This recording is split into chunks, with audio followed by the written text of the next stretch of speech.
Do you ever try to draw a hand and it comes out a blob just like this? I did, so I decided to make a 50 hand drawing challenge to improve this skill. Hi everyone, I'm Yang, and here on this channel we're all about learning more about art efficiently. Let's get to it.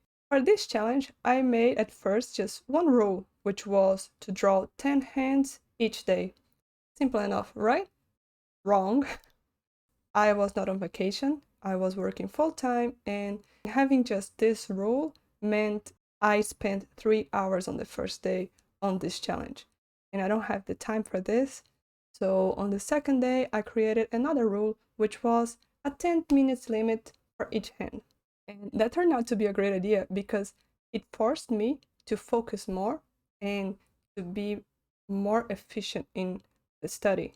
So yeah, that was nice. But still, 10 hands with 10 minutes each, and including the time to set it all up and to take breaks. It took me still 2 hours a day to make it, so it was stressful. It was not an easy walk.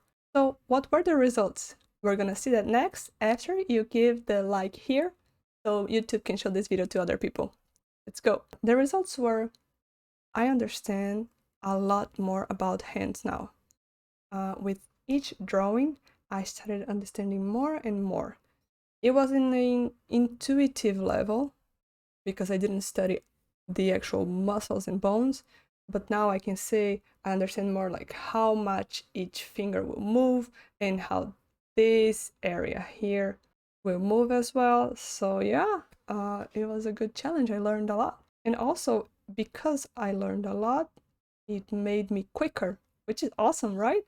So while on the first day I took, I don't know, 15 minutes to make a hand, by the third day I would make the whole structure in 4 minutes. So that was really good.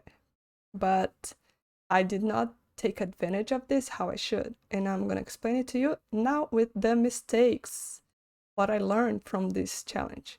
There were mainly 2 mistakes I made in this challenge. The first one was to make it too hard for the moment I was living, because 2 hours of a challenge on top of all the responsibilities I already have, it was too much. I know a challenge is supposed to be hard, but I don't know, it gave me a whole other level of stress I didn't need. I could have just made it a little bit easier. So my suggestion is that if you are too busy and you work full time and you have a lot to do, don't get yourself a challenge that will ask for hours of your day. Just an hour at most, that's probably the best idea. And the second thing I learned with this challenge was that if you set up a timer, that means it's the maximum you can spend on it. It doesn't mean you have to spend the whole time. What do I mean by that? I mean, I could finish the structure in 4 minutes. So why did I spend 6 minutes with polishing and rendering? There was no reason for that. That was not the point, right? I decided to make this challenge so I could improve on the structure. Everything else doesn't matter. Studies need to be focused, and I made this mistake. I was not focused. Yeah, my life could have been much easier if I had kept on my mind what was my goal. Keep your goal in mind all the time so you won't get lost like this. All in all, it was a good challenge. I learned a lot. I'm gonna do it again, but on different terms. And I suggest you guys do it as well. If you do, my Pinterest board is down here. And please tag me because I want to see what you're gonna come up with. And if you want to learn more about art, follow up on one of these next videos here. Bye bye!